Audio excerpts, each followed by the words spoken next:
pessoal, tudo bem?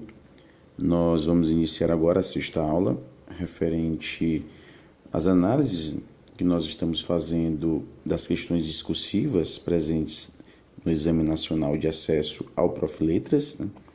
Nesta sexta aula, a gente vai analisar a questão discursiva do exame de 2018, né? O Exame Nacional realizado em 2018 para a turma de 2019. E como de costume, né? Analisando aqui os pontos mais importantes do edital, que dizem respeito aqui diretamente ao nosso foco, né? Temos no item 7 das provas, mais uma vez, o exame composto de 21 questões, 20 questões objetivas e uma questão discursiva, né? Vem sendo assim desde 2013, né? Então, todos os exames nacionais, né, de acesso tiveram aí 21 questões, 20 objetivas e uma discursiva. Na aula de número 5, nós abordamos um pouco aí das características dessas questões, né? Falamos da importância da resolução dos simulados direcionados, né, a essa seleção, com questões elaboradas pela própria Comperv, né, a instituição responsável pela organização do exame. Então, na última aula, a gente discutiu sobre a importância desses simulados, né, dessas questões, uma vez que elas nos trazem características, né, das questões que nós vamos encontrar no exame deste ano. Mais uma vez, no item 9.5 se repete, né, no edital de 2017 e 2018, se repetem aí os critérios de correção, argumentação, coesão, coerência, modalidade de escrita padrão, né?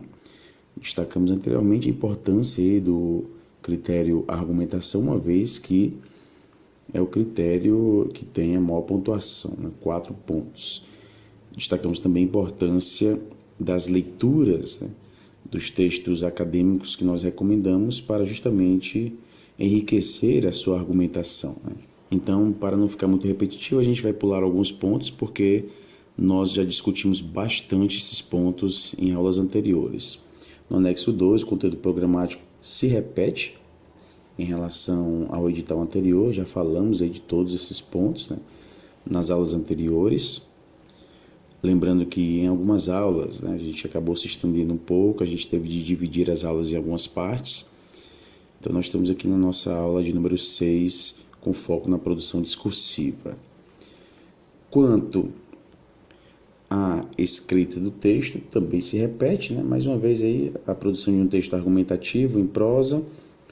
O edital ele não nos traz, né, o gênero que será cobrado, né, o gênero discursivo que será cobrado, ele nos traz apenas a tipologia, né, um texto argumentativo. Então, nós já temos aqui a tipologia, cabe a nós estudarmos aqui os gêneros textuais que são tipicamente argumentativos. E, de fato, foram esses gêneros textuais que se fizeram presentes nos exames desde 2013, né? Tivemos um artigo de opinião, uma carta aberta, tivemos o ensaio acadêmico, né? Nós discutimos na aula de número 5 as características do ensaio acadêmico e veremos aqui a repetição desse gênero, né? Ensaio acadêmico que foi cobrado no exame de 2018, né? Então, o edital nos traz aí a necessidade da produção de um texto predominantemente argumentativo. Seguindo os princípios de textualidade, né, destacamos também esses princípios de textualidade em aulas anteriores, destacamos aí a importância das aulas de análises, né, da obra Ler e Escrever, Estratégias de Produção Textual, da Inguedore, né, e da Wanda Maria Elias. Também foi disponibilizado na plataforma análise da segunda parte do livro de Markowski, parte na qual nós abordamos esses critérios de textualidade, né, coesão, coerência, intencionalidade, aceitabilidade, intertextualidade, informatividade. Então, nós abordamos esses critérios de textualidade e são muito importantes aí na produção do texto escrito para o exame de acesso ao Profiletras. Lembrando que nós finalizamos nessa sexta aula, né, a análise de todas as questões discursivas desde 2013, né? Então, acredito que a gente conseguiu, de fato, analisar as principais características, o que é recorrente, né, neste exame. Falamos também dos critérios de correção, falamos da expectativa de resposta, né, dos candidatos, sempre destacando aí a importância da argumentação, um texto bem argumentado, com utilização adequada das citações, né, das vozes de autoridade. Então, acredito que a gente tenha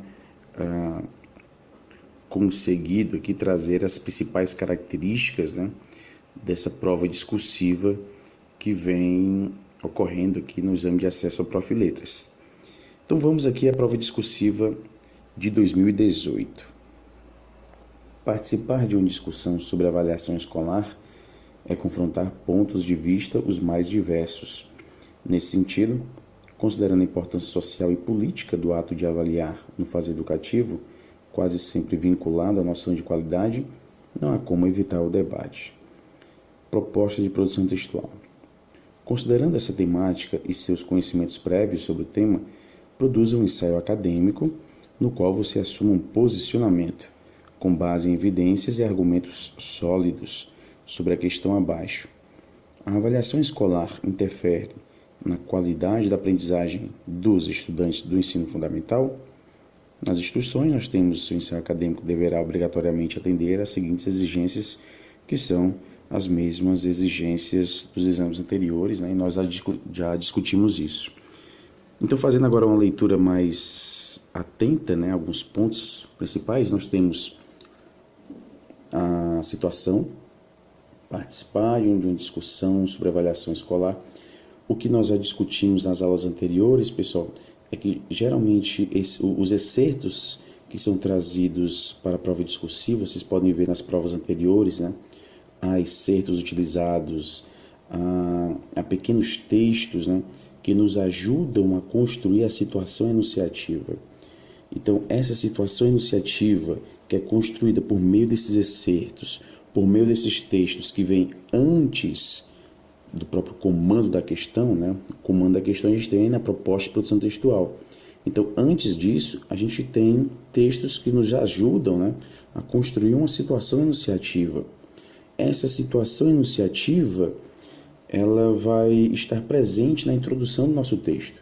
Tanto é que quando a gente vai produzir um texto, tipicamente argumentativo, é importante que na introdução, né, no início do nosso texto, a gente contextualize, né, a gente traga uma visão geral sobre aquele problema que vai ser discutido.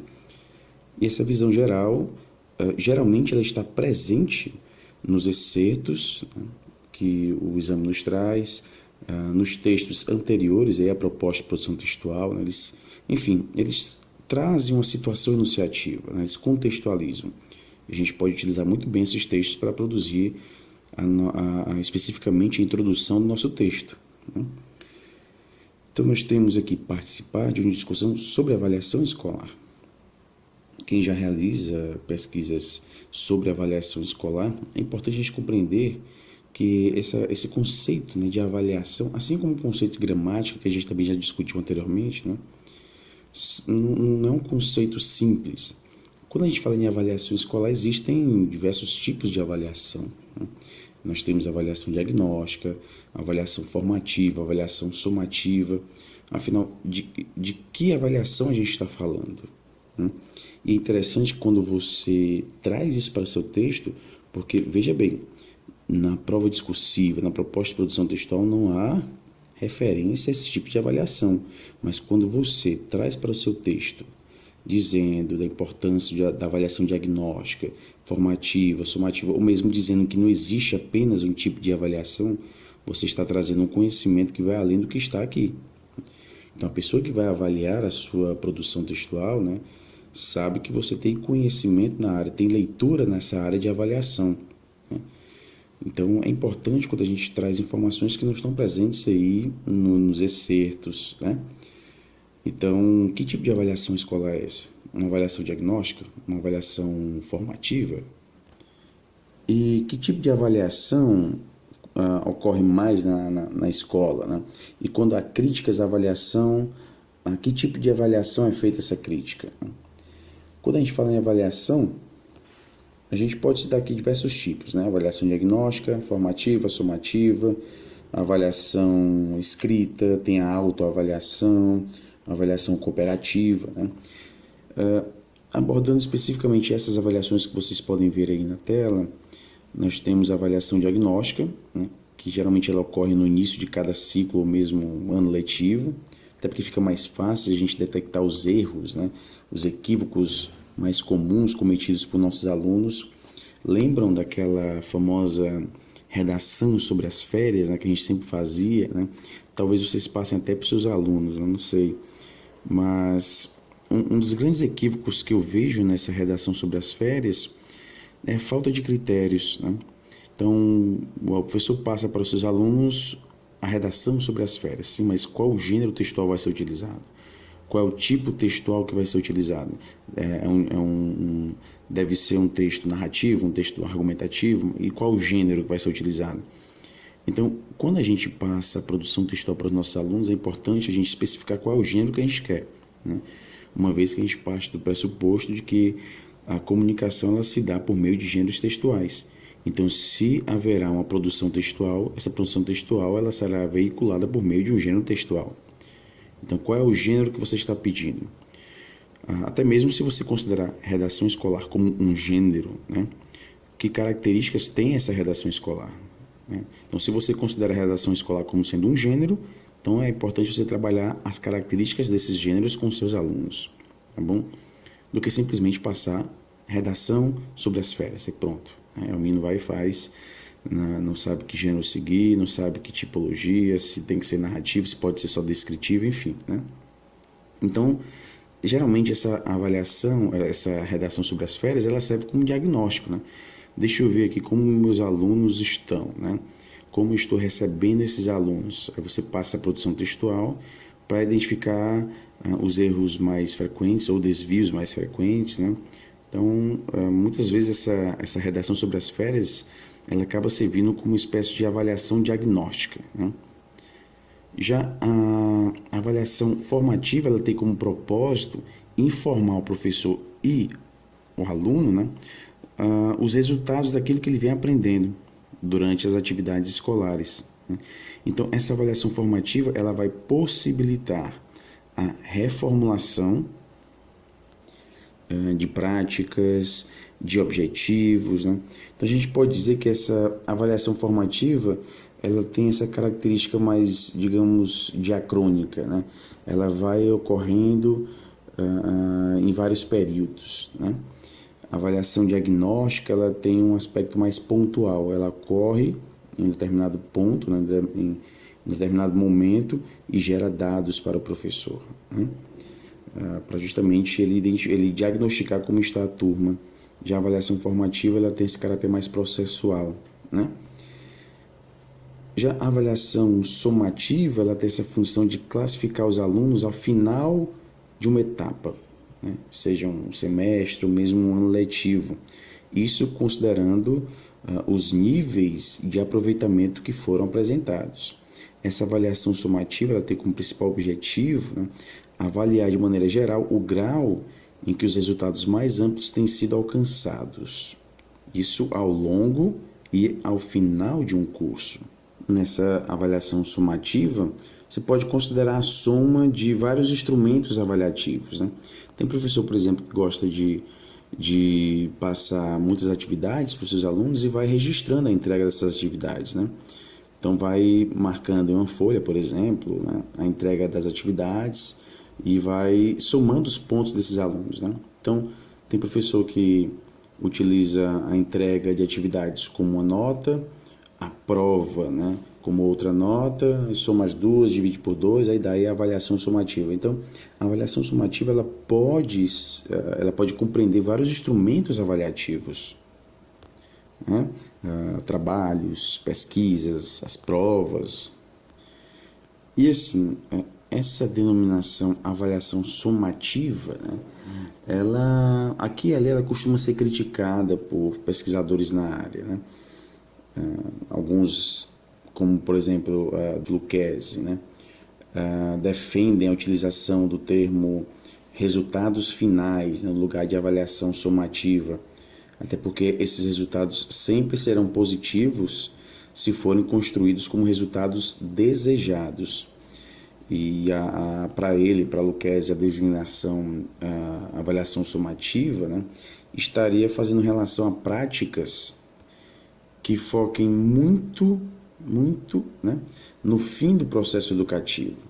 Então, o processo educativo passa a visar muito o fim do que propriamente o processo. Então, eu vou estudar visando determinada nota, né? Eu vou estudar para atingir determinada nota. Isso pode se refletir na prática em sala de aula, né, com a utilização de simulados em demasia, né, abordar determinados conteúdos única e exclusivamente com foco em simulados, com as características daquele tipo de avaliação. Então, a avaliação somativa, ela aqui e ali costuma ser criticada justamente por isso, pelo fato de a nota, né, ser o ponto central, né, em detrimento aí do próprio processo. Então, dada mais importância à nota final do que propriamente o processo que ocorreu para se chegar àquela nota. Por isso é importante considerar com muito cuidado essa avaliação somativa, para que isso não seja transformado em uma espécie de jogo de classificação, né, causando prejuízos ao processo educacional do nosso aluno. Então, nós falamos aqui rapidamente sobre esses tipos de avaliação, né? Então, participar de uma discussão sobre avaliação escolar é confrontar pontos de vista os mais diversos, né? Então, nós já temos aqui mais uma informação desse contexto, né? Há uma divergência entre os professores sobre a avaliação escolar, né? Alguns podem ver a avaliação escolar como sendo algo ruim, né, ou como sendo algo que não está acontecendo como deveria acontecer, né? Então, o que nós temos aqui é a presença desses pontos de vista diferentes em relação à avaliação escolar, né? Nesse sentido, considerando a importância social e política do ato de avaliar, então nós temos outro ponto importante aqui, ó, considerando a importância social e política do ato de avaliar. O próprio texto já nos traz informação de que avaliar é importante. Avaliar tem a sua importância social. Então é importante que em seu texto você não traga, né, um ponto de vista recusando a avaliação, né, dizendo que não deve haver avaliação escolar, ela não é importante, enfim. Porque na própria prova discursiva a gente tem isso como um fato, ó, considerando a importância social e política do ato de avaliar. Então você não pode escrever em seu texto, né, partindo, né, de um ponto de vista de ter a avaliação como algo que não é importante, tá bem? Então, mesmo havendo opiniões divergentes, a avaliação ela deve existir. Ela deve existir, né? Isso é como se fosse um fato, né? A avaliação é importante, ela não pode ser excluída desse processo educativo. Ela tem que existir.